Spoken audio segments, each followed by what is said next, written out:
各位网友，大家好，欢迎来到报名说。今天的话题我们说一说美媒又给台湾出主意。出什么主意啊？说不要惦记航母杀手吧，台湾需要的是驳船破坏者。美国的政客、智库和媒体一直在给台湾出各种各样的主意应该怎么做才能更有效的抵抗解放军的进攻。9月9号，台军第一艘塔江级的双体导弹快艇服役。美国的福布斯网站就迫不及待地登场了，发表文章说，台湾的导弹快艇一直以解放军的航空母舰为主要目标，号称是航母杀手，但是目标想错了你干不掉解放军的航母，你应该以解放军登陆的驳船为主要目标。塔江级导弹快艇采用了双体设计，满载的排水量呢将达到700吨，航速大约是40节，能够携带8枚亚音速的雄风2型反舰导弹和8枚超音速的雄风3型反舰导弹，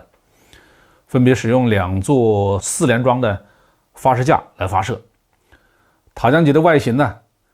让人一下子就想起了20年前解放军曾经大量装备的022型导弹快艇，同样是双体设计，主要目标是反舰。但是随着解放军装备大幅度的改善呢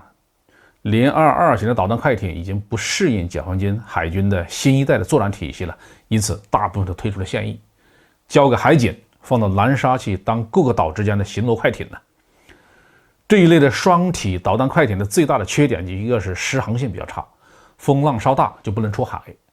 二是自身的雷达探测距离比较短，虽然携带的反舰导弹射程比较远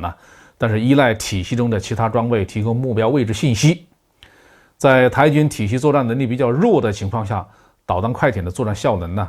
就不可能高。第三个是航程短不能远洋作战。但是台湾当局信心满满的把塔江导弹快艇吹嘘成是航母杀手。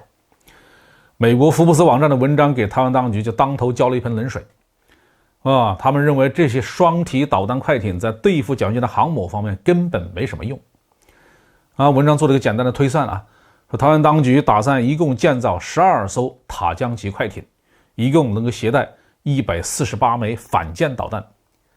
假如在最理想的情况下，这12艘导弹快艇都能够突破解放军航母打击群的防御圈，对着航母齐射出了所有的148枚导弹。怎么样呢？战时解放军的航空母舰通常会有2艘055型的导弹巡洋舰进行防卫。055型的大驱是拥有112个导弹垂直发射器，主要携带防空导弹，足够给每发台军的反舰导弹都配上一枚防空导弹，还有富裕的。因此福布斯给台军出了个主意，说你不要打航母了，你改打解放军的驳船。驳船是干什么呢？是主要充当浮动码头，10几艘驳船连接在一起，能够形成一条从较深的水域到岸边的通道。福布斯设想在台海战争中台湾现有的码头很可能会被破坏掉，因此解放军的大部队登陆台湾岛的时候就必须依靠这些驳船来搭建临时码头，如果击毁了驳船，就能够阻止解放军大部队的登陆。听起来好像很有道理但是先不说台军的这些导弹快艇怎么能够活下来，失去了侦察体系，你又怎么能找到这些浮动码头？导弹又怎么能突破解放军的防空网？这里面有一个常识，估计福布斯的记者还不知道，